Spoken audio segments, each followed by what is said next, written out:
It seems like you guys were very, very, the organization Well, is it's very great to see everybody, and we're going to continue talking today about oral argument.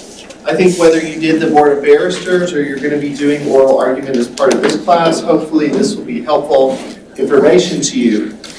Because, spoiler alert, in the practice of law, sometimes you have to go to court, sometimes you have to present an argument in the course of zealously representing your client. And so that can be kind of scary stuff. And so I wanted to talk a little bit about maybe we can wrap our minds around the idea of it not being as scary as we think it could be. Before I do that, I want to pass around a sheet, and it says, please sign next to your name if you competed in Board of Barristers moot court. So let's get this all knocked out. And of course, if you don't sign your name, then just make sure you've signed up on Twin under the sign-up sheets for the in-class oral argument. Are we just going off honor system?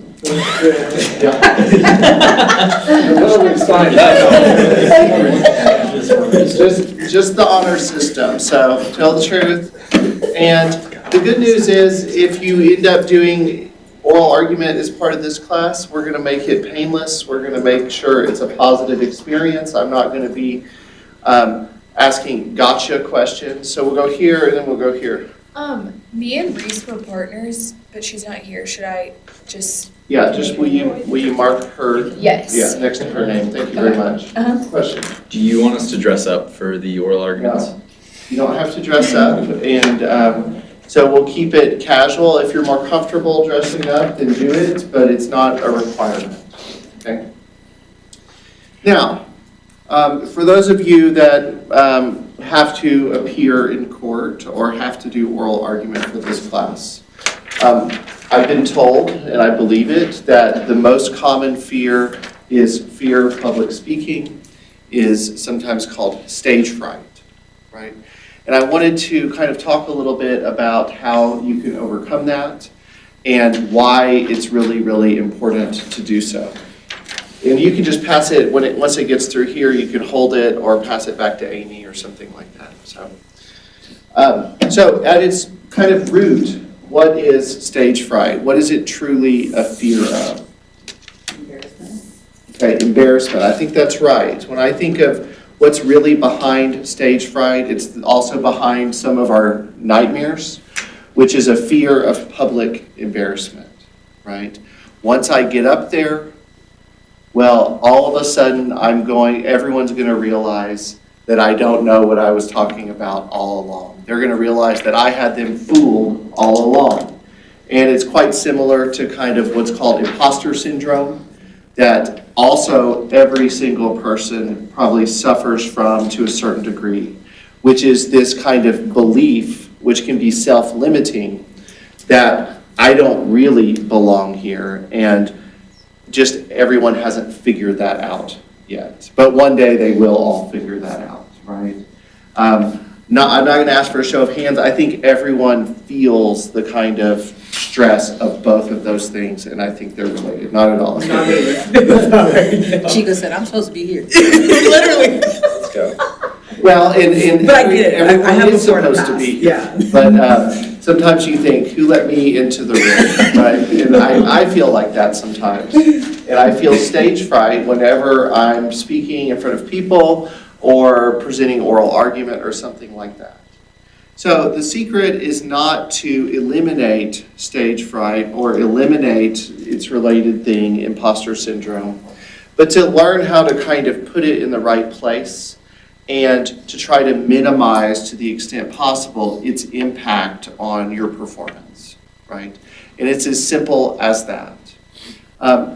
One way of doing it is reminding yourself, and I do this often, that the good things come from doing hard things and getting outside your comfort zone, right?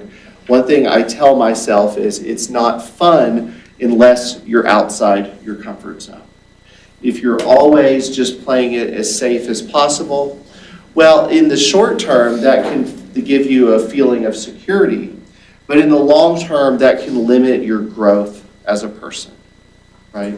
If you become a lawyer, for example, that doesn't just do transactional, but does kind of deals with contested matters, and you get to the point where you haven't gone to trial in a few years, well, what that probably means is that you're playing it too safe. And you'll see this happen. You'll see people who haven't gone to trial in 10 years, right? And what does their opposing counsel start to believe about them? Are they going to be giving them the best settlement offers or the best deals along the way? Well, why not? I think you lost it. Yeah, you've lost it. They know you're not going to take this case to trial. They know you're going to, at the end of the day, you might bluff a little bit, but you're going to take the deal. So there's no incentive for them to give you a particularly good deal because they're not going to feel any consequences of not doing that. Yeah. So is this like a make sure you go to trial here and there just so like other people know you still got it? Well, 100%. Hey, you still got it. Yeah, you have to do that because if you don't, you not only will give the impression that you're losing it, you will actually lose it, right? You still doing stuff so you can keep up with writing, like that concept? Yeah, same thing. So you have to, these are skills that can atrophy over time, just like if you don't exercise, well, you don't stay the same strength. You get less strong over time, as I understand. You're correct. So this is the same sort of thing. So you want to give the perception to opposing counsel that you will take it to trial and you will be a threat at trial in that sense. And also you want to do it so you can maintain the ability to do that. And because the further you get away from something, the more outside your comfort zone you have to go to be able to get it back, right? And so the more you can kind of stay in that and learn to kind of adapt to the stress of some of those situations, the more you will be kind of effective in litigation, which the more effective you are in litigation, the better you're going to be at negotiation. Why? Because you're going to have leverage in the form of what's the alternative. You'll be able to remind the person you're negotiating with that their best alternative to a negotiated agreement is not going to be necessarily such a good day for them if they have to go to trial against you, right?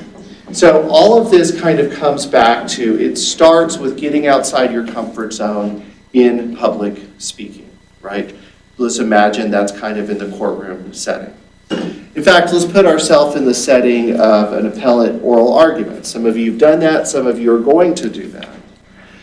And so how do you deal with that? Well, the biggest problem with stage fright is that it kind of scrambles up your mind while you're experiencing it. You cannot think very clearly or as clearly when you're worried about stage fright.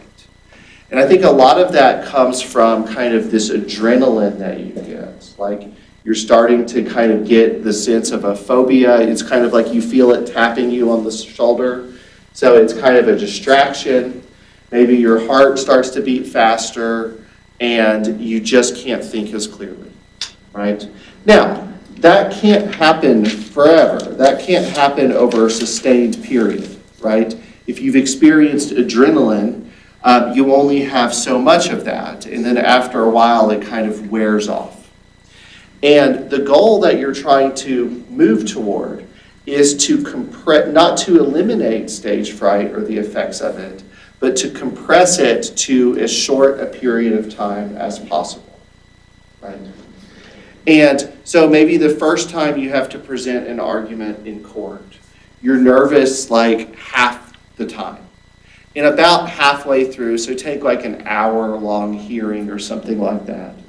About halfway through, it's going to kind of work through your system, the adrenaline is gone, and then you kind of settle in and start to feel comfortable in the situation, right? Maybe everyone has experienced that in some ways. You start off in a situation, you're very uncomfortable. After a while, okay, I kind of am settling in, right? Then you can think clearly, then you can be more conversational, you can answer questions better, things like that.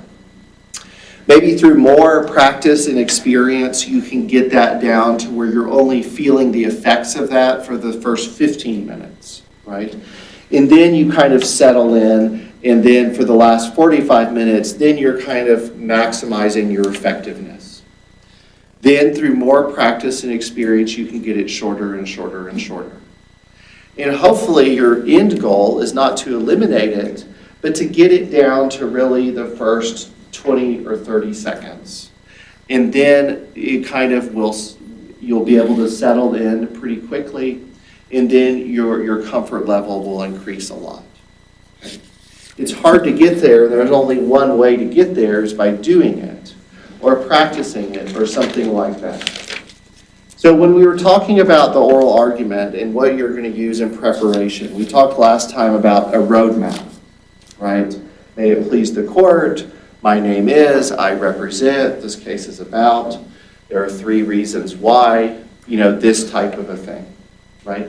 Well, that serves 2 important purposes, and I use a roadmap in every one of my arguments. The first purpose is it gives the structure of what you're about to do to the listener, and that helps the listener stay on the same page as you, not only where you are and where you're going. Right? You can see the obvious benefit of that. But the other one is to use that memorized portion as a time period that you can kind of be on autopilot, right? To get through the initial nervousness, but completely mask it. And then once you kind of start to get to your first point, or shortly into your first point, then that's that point you're kind of settling in. And you probably wouldn't get your first question until then anyway. And by then you're thinking with kind of the rational part of your brain again, and not like the adrenaline part of your brain, right? Because no matter how stressful of a situation you're in, if something is really deeply ingrained, you won't forget it, right? You could be in a very stressful situation and still be able to sing Happy Birthday, or still be able to sing the ABCs, right? No matter what, because you can do that on autopilot because you're so used to the idea of it.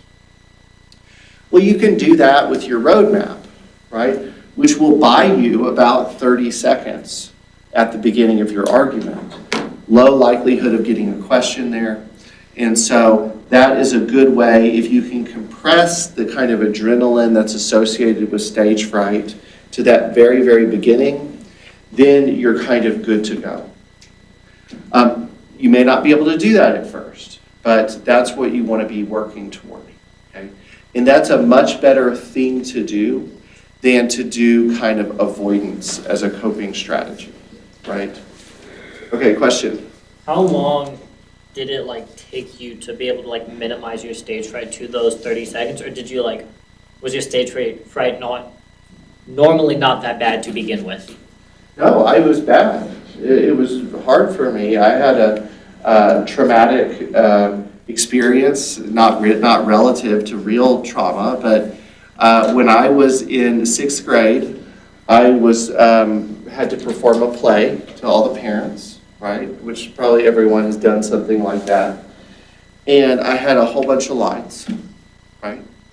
And I worked really, really hard to memorize all the lines. And this was not me being lazy, I really worked hard, right? But what happened, the thing that everyone has the nightmare about, is you get up there, you starts off well, then the nerves are really starting to kick in, and then I went completely blank. I couldn't think of a single line, right? And I'm there on stage, and of course in my memory, I'm just standing there silent for 18 minutes, and everyone's staring at me angrily. It probably was 3 seconds or something like that. And then I look over, and everybody else has this little script they're reading off of. And I didn't know you were allowed to do that. And so, it was probably no big deal. But to me, like that is going to happen now every single time. And so, the way you get over it is simply later by doing it, right? The way I got over public speaking and stage fright is, this was many years ago, I taught middle school and high school Latin and math, okay, in Boston public schools. I did that for a year. And I had to teach like 5 hours a day, because it's middle school and high school, right? Sometimes 6 hours a day, where they just work you. It's not an easy job, it's a very hard job. And so just getting in the habit of just talking for 5 hours a day to a group of people that are just kind of looking back at you, well, you start to get kind of used to that, and you get better at it, and it's just kind of putting in the hours. With something different, and that's just general public speaking, and now I still get stage fright, but I can speak in front of a bunch of people and no one would notice that I have stage fright. Yeah. I'm just curious, is this before becoming an attorney, or, okay. Yeah. Is that why you became one? No, it's a longer story, but that was kind of an earlier career that I tried out, and it's very hard. I decided it wasn't for me, and I ended up moving back to Austin, which is where I'm from. So, anyway, That's cool. yeah. So that's how I initially got over it. Then with like appellate argument or courtroom argument, I do it through practicing. In law school, I encourage everybody to do national team or board of barristers. I did all of that. I was on 6 national moot court teams. I wrote the brief. I argued the cases. And in preparation for that, I would practice 4 nights a week for, weeks for every single competition.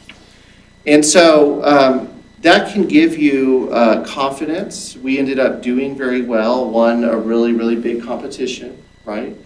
And so that was great. But then when I got out into real cases, I remember my second ever oral argument in a real court of appeals was against a partner at a big fancy firm in Dallas, right, who had a bunch of experience and had argued a bunch of cases. But the truth of it was, and I've got a recording of this, the truth of it was, coming into that case, he had written more briefs than I had at the time, right? But I had presented, if you count the practices that I did in preparation for these traveling moot court competitions, right? Which I always practice in character. I don't break character and say, oh, let's just talk through it. I do it like it's real every time. I had argued over 100 cases, if you count those. And because I over-prepare. And then this guy who made a lot more money than me, was a lot more fancy than me, I don't think he had argued 100 cases. In fact, I bet you he had argued 15 cases, right? And so I'm able to go in, and when I remind myself, wait a minute, I can do this. I've done this, and let's see what happens. Then you immediately realize that there's nothing to be afraid of. There's no intimidation. In fact, I have this little secret that he didn't know about, which is I've been doing this for a while, and there's a high likelihood that he could underestimate me, right? Which he did, by the way. So I got a reversal in a big case. So it was really fun and exciting. And so just the act of preparation, being outside your comfort zone, can give you confidence, and the confidence can kind of compress the stage fright and the adrenaline into a shorter period of time. And remember too, this is very important, because everyone here in the practice of law, which is a stressful environment, is going to experience kind of hard times that are stressful, right?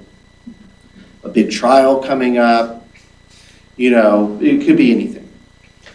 And remember that the hard times, so long as you come out of it unscathed, right, make for the best stories. Right? The easy times, there's no good stories to be there. You don't want everything to be easy all the time. Doing hard things helps you grow, makes you better. Getting outside your comfort zone is important. And so once you realize that and you kind of embrace the stress a little bit more rather than running from it, it makes it kind of more bearable, right? This is just how it is, right? I'm sure all of you have been in experience, had some situation where something was really hard that you had to do. Perhaps initially you kind of resisted it psychologically and say, I don't want to be here, I don't want to do, maybe law school feels that way sometimes, right? And then at a certain point you just have to say, well, I'm here, and so let's redirect this energy into just doing the best I can, and then you'll realize it becomes more bearable, right? And so I just encourage everybody to do that with public speaking. Don't shy away from it. Get outside your comfort zone. And then you might be able to find kind of some enjoyment in it, and at least you'll be able to maximize your kind of growth potential in terms of courtroom advocacy. Right? So the first opportunity you get to try a case or to take a deposition or to argue a motion for summary judgment or something like that, first chance you get, hey, let's do it, right? Volunteer to do that if you have someone that's giving you the opportunity to do that.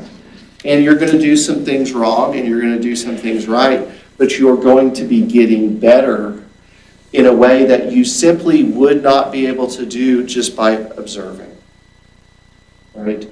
If you just think, well, I need to observe one more trial before I'm ready, you will never feel ready, right? You've got to get in there, make some mistakes, and then be reflective about what you could have done differently.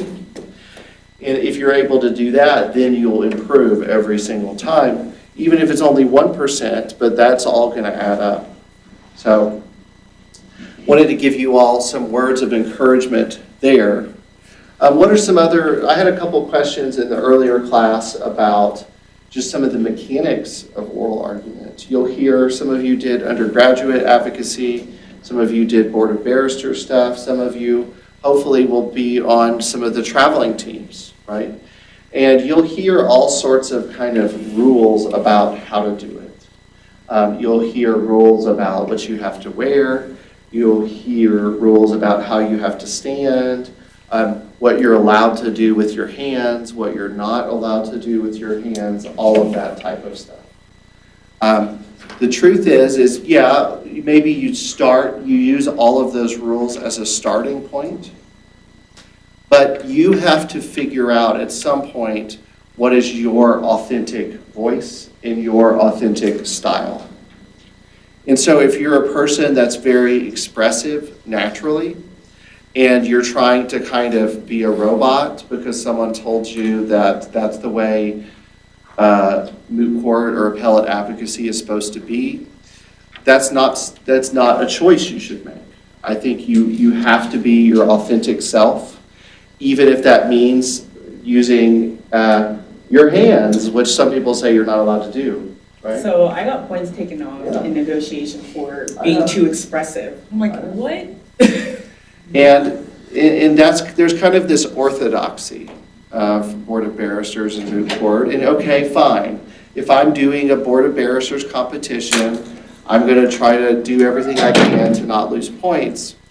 But in reality, just understand that being your authentic self, whatever that is, and everyone is different, is going to maximize persuasion, right?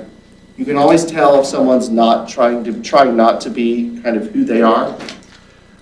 Now, there's some things that everyone should strive to change because it will always be an improvement.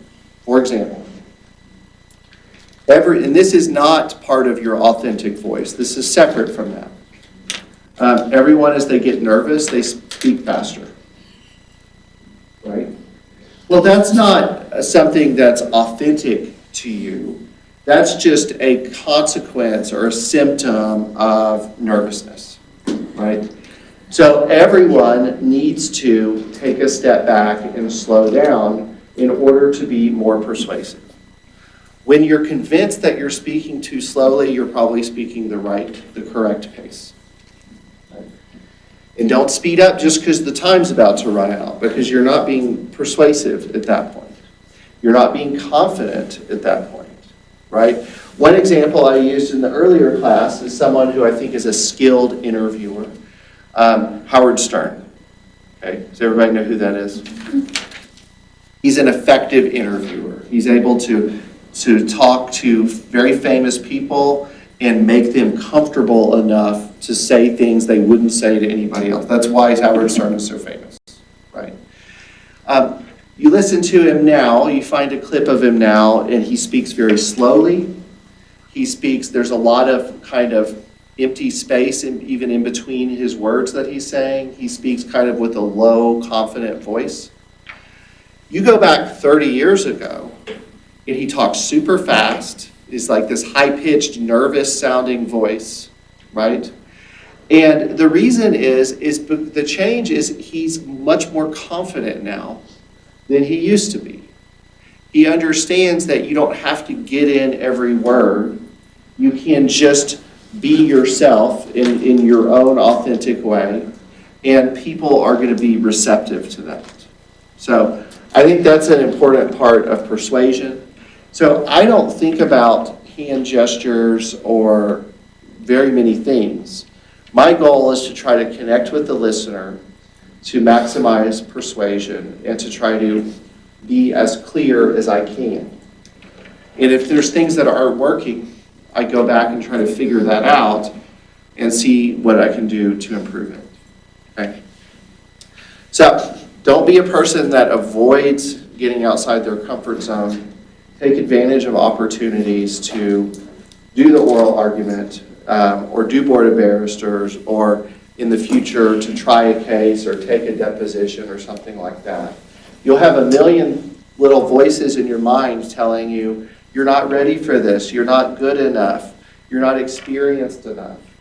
And maybe you're not, but that's how you get there. There's only one way to get there, right? And you make some mistakes along the way, but so long as you learn from the mistakes, that's a good thing that's happening. All right? How's that sound? Great. Okay, question. So when you're like giving a presentation or doing your oral arguments and stuff, do you normally, or at least have you practiced trying to like mix up your speech pattern and like flow and stuff to keep like attentiveness, or do you tend to follow like the same pattern and flow throughout the argument? Well, I mean, there are times where I've tried to make adjustments there, right? There are probably times where I used to speak too quickly. There are times where I tried to be like too stiff because I thought that's the way you're supposed to do it, right? Kind of almost robotic. And at the end of the day, you just have to be yourself, right? And so there are some of the greatest advocates in the world, right? And if I tried to be like them, there's no way I could pull it off, right? I probably mentioned Elizabeth Prelocker, previously former Solicitor General, I believe to be the most skilled oral advocate I've ever heard, right? She has a very distinctive style. It's very kind of blueprint, moot court. She's a former mooter, and very polished, just kind of perfect, right? It's excellent. She's excellent. Take someone else who's one of the premier oral advocates, a private firm person named Lisa Blatt, B-L-A-T-T. Look her up. I think she's argued maybe 50 cases or more at the U.S. Supreme Court, right? One of the premier U.S. Supreme Court advocates. She is like the total opposite, not polished, like almost kind of confrontational or gruff with the justices in a way that she can pull off because she has that relationship with them. They all respect her, right? She can incorporate humor probably as effectively as anybody. She uses sarcasm in oral arguments sometimes, which is I would never incorporate sarcasm, right? Especially to the Supreme Court, Yeah. that's wild. But she can get away with it, right? Because she's being authentic to her style. And if I went in and tried to have a bunch of jokes incorporated in it, they wouldn't work, right? And so I have to just be true to myself. That's also true with my writing style, right? And everything else. So, yeah, always take advice from other people, but understand that at the end of the day, you just have to be the best version of your authentic self. And that is what you want to strive for in oral arguments. And then you can get to that level of being conversational, right? Being confident, minimizing stage fright, all of those things. So it's really, a lot of it is mindset and then practice and repetition and not avoiding opportunities because they seem uncomfortable. Does that make sense? So I can go back to the video I started playing last time, and you can see a little bit more about kind of how I handle some of these higher stress or difficult situations. Yeah, question? Yeah, so for the oral argument that we'll be doing in here, is there a blueprint on how you want us to start off, how you want us to end, how you want us to respond to questions that you might ask? Okay, well, yeah, great question. Start off with the roadmap. May it please the court, my name is, I represent, this case is about, right? And then leading into my first point, Your Honors. That's how you want to start. When you're asked a question, try to the extent you can to front load the answer before you explain. And so if you're asked a question, yes, Your Honor, no, Your Honor, or if you can't say yes or no, then you just have to explain, right? But you try to front load your answer and then explain how you got there. And then at the end, you say, it is for these reasons, Your Honor, we ask this court to, and then you ask for the relief that you're seeking, right? And so, and then everything in between is describing your argument and then answering questions about usually the weaker parts of your argument. Try to kind of fill in some of those gaps. Yeah. Well, you have like a rubric. Are you gonna grade us more on like substantive stuff, or more like on our confidence, or how we're answering questions? Like, what should we be focusing on? What I'm looking for is simply effectiveness and persuasion. Okay, and so I'm not grading you on confidence, but I am keeping into mind preparedness, right? How prepared you are. Your thoughtfulness in answering questions. But I'm not here, I wouldn't be here to nitpick you. I think the importance is in the exercise of doing it. I think that's where the progress happens. And so come in and do a good job, and you're going to probably get full credit, right? And so don't be nervous about that. I'm not here either to outsmart anybody or to gotcha anybody. But the expectation is that you understand your argument enough to be able to make your argument in a verbal form.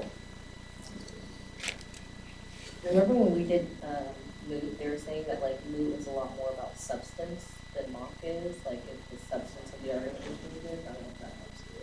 Yeah, and I think that's, I do agree with that. But you can be not prepared, and then that can interfere with the substance, right? That can distract from the substance.